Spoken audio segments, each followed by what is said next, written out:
Hey, an absolutely critical part of tackling climate change is to stop using so much fossil fuel. I mean, think about it. We pull oil, coal, and methane gas out of the ground and we burn it in our machines. It's raising the temperature of the planet, and that really sucks. We're doing this to our own home and we need to stop. So what's one way of getting people to stop doing something? You make it more expensive. Enter the carbon tax. How does Canada's carbon tax work? Why is it actually a really good idea? How much does it cost most of us? And why do some people hate it so much? That is what's covered in this here video. In Canada, a lot of us have been worried about climate change for a long time. We've let this problem go for so long without really doing serious work on it that it truly has reached a crisis. There's a lot of smart people out there who have been working on lots of things to help reduce the amount of carbon we belch into the sky. And there's still more people who look really hard at all that work and offer advice about what stands the best chance of doing something to help. The answer they've come up with is do it all. No, really, we need to do everything. And we need to start right now. Actually, we needed to start a long time ago, but we blew that chance. So the next best time to start is today. So some things are being put in place, including the thing that over 1,300 economists signed a declaration on back in 2019 because they know it's the most effective tool so far. Guess what it is? It's a carbon tax. The carbon tax declaration outlined a bunch of reasons and features to include to make such a measure effective. And this declaration was signed by some heavy hitters, including all living chairs of the Federal Reserve in the United States. Canada's carbon tax was enacted in 2019 after passing the snazzily named GGPPA, the Greenhouse Gas Pollution Pricing Act. This carbon tax was offered as a second choice for Canadian provinces. Each province had the ability to create their own program if they wanted, so long as it met certain requirements. If provinces didn't enact their own program by a certain date, too bad, so sad. The federal government would impose the federal program. It really was a nice approach because it offered provinces the flexibility to create their own program that really remained cost neutral for their residents. Kind of like the federal program, but we'll get to that in a moment. Why is Canada's carbon tax such a great idea? Well, it's because it makes polluting more expensive. Here's how it works. Canada's program has two parts. The first is the fuel charge, and it applies to 21 different fuels and fuel-like things. Examples are the obvious ones like home heating oil, propane, gasoline, diesel, and the not so obvious one. Usually how it works is that the distributor of the fuel pays the tax and then passes those costs down the line to all of us. As a result, the price of gas for your car goes up along with some other things. But the carbon tax impacts different fuels to different degrees. Those fuels that have a bigger carbon footprint end up taking a bigger carbon tax hit than other fuels with a lower footprint. For example, gasoline in your car is slightly cleaner than North American diesel, so the impact of the carbon price is a bit more on diesel. Home heating oil is another good example. It's a beast from a carbon footprint perspective, so it gets hit hard by the carbon tax.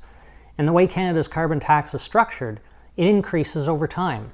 It started at $20 a metric ton of carbon dioxide produced. This year, 2013, it's 63, and eventually it hits 170 per ton in the year 2030. I mentioned that there are two parts to Canada's carbon tax program.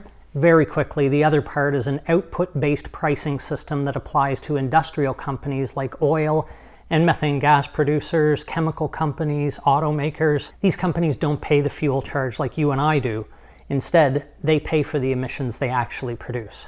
Now, there is a lot of yelling about Canada's carbon tax. In fact, some people were so hot about it that there was a Supreme Court challenge. In 2021, the Supreme Court said what we all knew was obvious, that the federal government's carbon pricing law is constitutional and the feds have the legal right to impose it on the provinces. But if you don't think too deeply about it, you can understand all the apocalyptic screaming about how the carbon tax makes everyday life more expensive for Canadians. Except in most cases, that's not true right now. Canada's carbon tax program built in a mechanism to help offset the increase of cost of gasoline, methane gas to heat your home, and those other fuels. That's right, there's a rebate.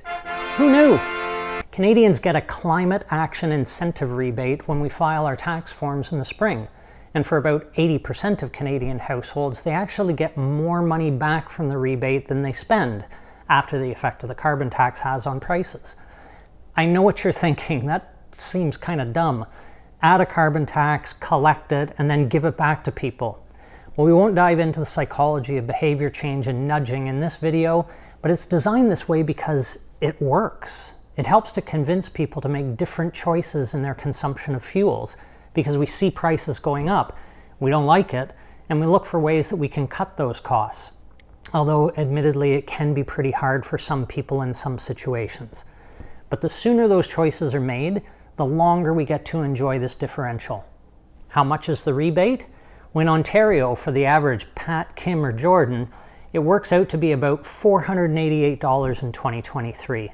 In Alberta, that's right, Alberta, I'm talking to you, it's about $772. I am not lying, look it up. The carbon tax doesn't cost squat for 80% of Canadians. What about the other 20%? Well, it varies who those 20% are. Oftentimes they're people who are wealthier, have lots of toys and bigger houses and a bigger carbon footprint from their everyday lives. Sometimes it's people who live in rural areas that don't have a lot of options to choose in the way that they heat their homes. But the upside is 80%. That's not bad. By the way, there's a link in the description to a tool you can use to calculate your own rebate. Does the carbon tax work to reduce Canada's overall carbon footprint? That's a tough one. Canada has a few other climate initiatives on the go, so when you've got a few things going on, it's pretty tough to say if one thing or another is responsible. But whether it works as spectacularly as hoped or not, we can't just rely on the carbon tax. It's not enough. Right now, Canada is not a country that is serious about climate change. A recent UN report shows that Canada is among many other countries that is expanding oil and gas extraction at a time when we should be capping it and reducing. We've set emissions targets, that's a good step, but Canada is on track to woefully miss our 2030 targets. Enough piddle farting around, let's get going and throw everything we can at climate change. To truly fight, we need to be fully committed. We need realistic, workable action plans, and any realistic plan has to include a carbon tax. We need to make pollution expensive for all of us. Because the carbon tax isn't making life more expensive for 80% of Canadians, and when so many experts, including economists, say that it's a great tool, getting rid of it is just stupid.